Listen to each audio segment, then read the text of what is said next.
talking we are when I say we are as the Libyan people who are actually revolting against this brutal regime. If you think sometimes when you hear a city has been taken by the Gaddafi regime, it hasn't. But for the simple reason they're using their tanks when they go to the... If you saw the Sky report from Alex about what's happening in the city of Zawiya, is they use tanks, in front of these tanks, normal civilians. And people know, to some extent, they know who's in front of their eyes. They know there's no way on this planet that this guy is actually wanting to kill us as Libyans. So that's the brutality of this regime.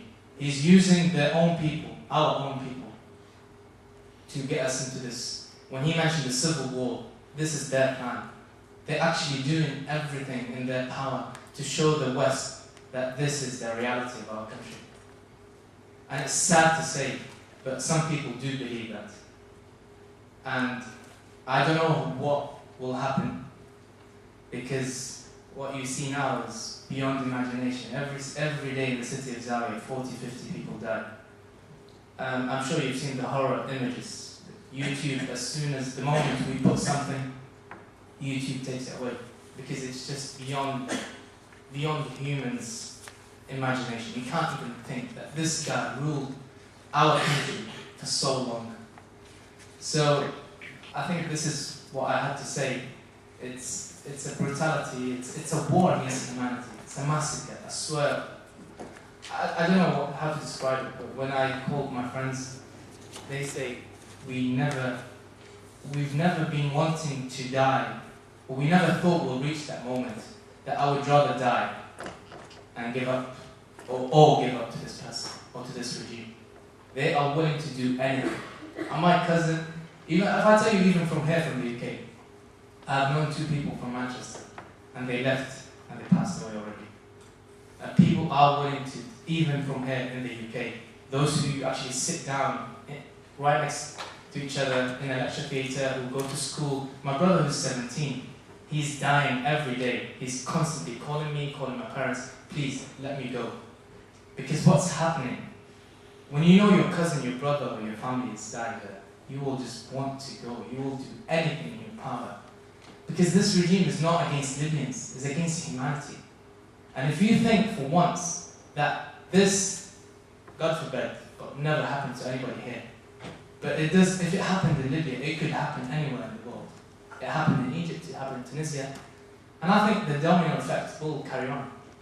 And I think Libya will be liberated, if that's the right word to use. But we will be free one day. And it will be soon. It will be bloody, we know that. The moment this started, we knew Egypt and Tunisia would be nothing compared to us. What's happening in Libya? We saw him killing people. He killed people, he hanged people in front of the public. And no one said anything. And then what we get Tony shaking his hand, hugging him, We've got Brown. And believe it or not, I'm a British myself. And I was given my rights here more than I've been given in my country. I was given nothing in my country. Even though I was young, my parents saw nothing. So when I speak for being probably more British, actually more British than Libyan, sadly to say. For the first time I'm able to say, okay, I'm really proud of being Libyan. So when you see the West, specifically my country here in the UK, since I've been here, they are dealing with this mad man.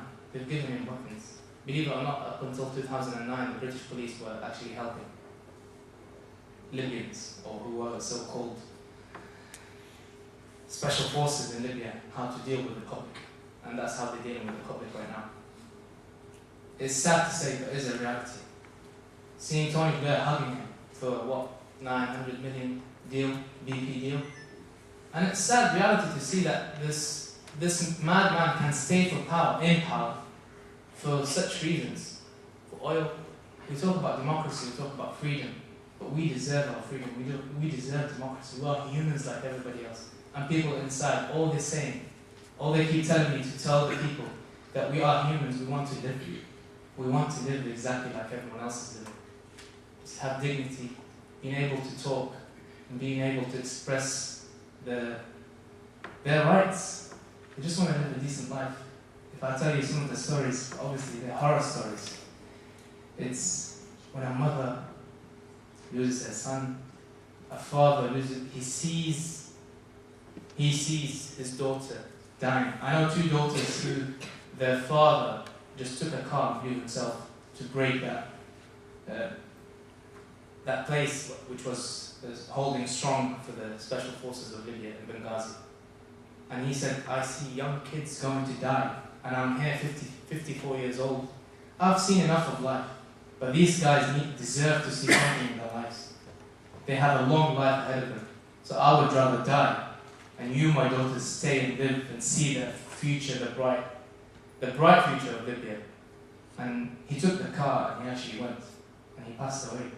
But when you see his daughters talking, they cannot be, the pride is the best thing. When you know your father did something, you just think, wow, I can live this life being so proud and forever. So I'll leave it at this. I know it's taking probably more longer than 10-15 minutes, but that's the sad reality of Libya. And please, I know for the first time we see a lot of British here, and please do whatever in your power to help us in our fight. It's your fight, it's a human's fight, it's everyone's fight. We've set up this Libyan youth movement. Find us on Facebook. We have a Twitter account, Shabab Libya. Shabab is the youth Libya. And we did this because we knew there's no media access inside Libya. There's no media access before this war. And there was nothing to be out or for you to know about in Libya if it wasn't for the Twitter account and Facebook and YouTube and uploading pictures. And some of the stories, if you think Libya was backward in the sense of technology, people had to get their message through 4 channels.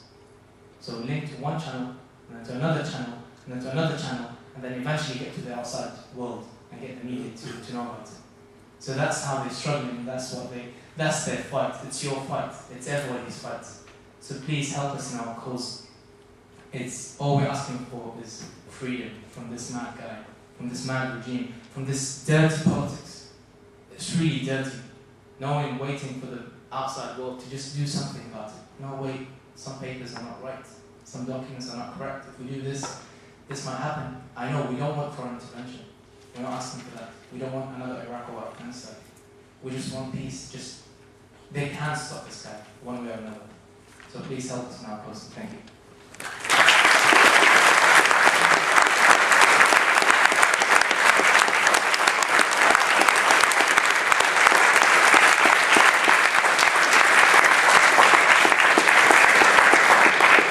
Okay, well, thank you, Ahmed, for this very powerful testimony.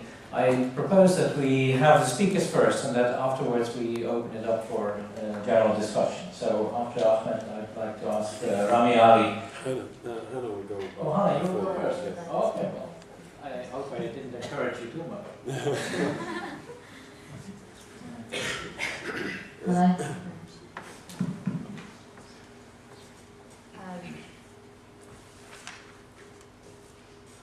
Tahrir. I'm not going to talk about Tahrir for too long. I think it's very hard for me to talk about Tahrir as our brothers and sisters in Libya and in Yemen are being butchered at the moment. But I would like to reminisce some beautiful moments that I lived in that square, which actually means liberation. Tahrir meaning liberation. As I approached the square, it was the largest number of people that I had seen in Egypt in my life. And that is including every big football game that I've attended in Egypt. And to see those millions up and down the country grouping and gathering and chanting in unison, for things like democracy and social justice and equality. It's so beautiful to see in a country that has been for so long silent and dormant and just sort of bowing to the ageing farts that have for so long ruled it with an iron fist. In the square, it was beautiful to see this spirit of community, the people sharing food and blankets and jackets. in the face of long and weary nights. The children on, their fathers and their grandfathers' shoulders chanting, Tahya Masr, Karama, Hurriya, freedom, democracy. And witnessing as this new generation change, the course of this country's history. To see the volunteers that were on, all 5 exits to the squares, stopping and searching every single person as they entered the square 5, 6 and 7 times. I remember being in the square and had, someone handing me a bottle of water. I took the last sip, and for some reason I just sort of looked around me and people were throwing the empty bottles of water further out the square. It turns out that anyone that found an empty bottle of water would throw it further out and further out and further out the square, until it finally reached volunteers that were on the outskirts of Tahrir, filling up these bottles of water and throwing them further back in. And that sense of organisation and community that we saw in Tahrir and elsewhere across Egypt and in Tunis and in Manama, and again, obviously in a slightly different sense in Libya, it's such a beautiful thing to see as people take their matters, their country into their own hands, declare this country once again their own, and call for these, their demands, their rights as a people. On the second and the third, that's when it got most heavy, with the NDP thugs stoning the people in the square, and then further on in the night, we were Molotov cocktailed in the square with food and medical supplies not entering for 2 days.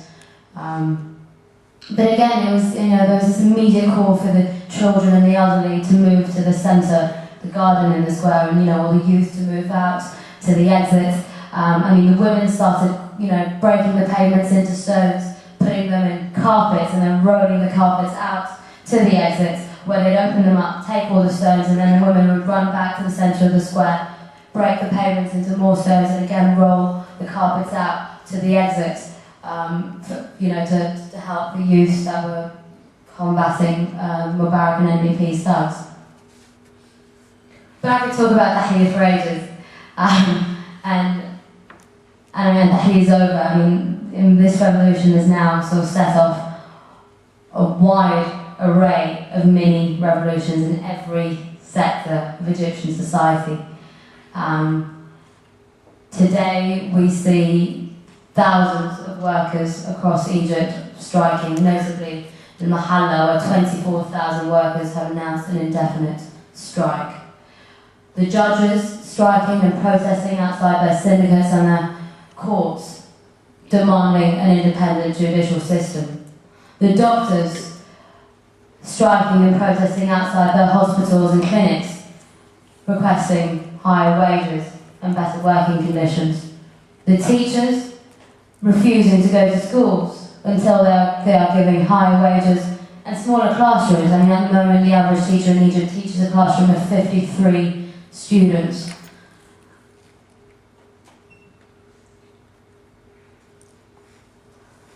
The police started protesting and striking, in demanding that their senior officials be removed, the same officials that gave them the order to beat and kill their own citizens in Tahrir and elsewhere across Egypt. Again, workers in the media ministry have now announced an indefinite fast on all food and drink, sitting outside their ministry demanding that senior officials be removed in opposition to the atrocious coverage of the Egyptian state media of what was happening in Tahrir. And it goes further out. Just over the past couple of days, this is when the real upheaval started to happen, with the Christians now leaving their homes, taking to the streets and demanding their rights, demanding the end of discrimination. And again, we see the struggle of violence that has ensued that. The women on International Women's Day took the Tahrir Square, demanding equality and increased rights. Again, we saw struggle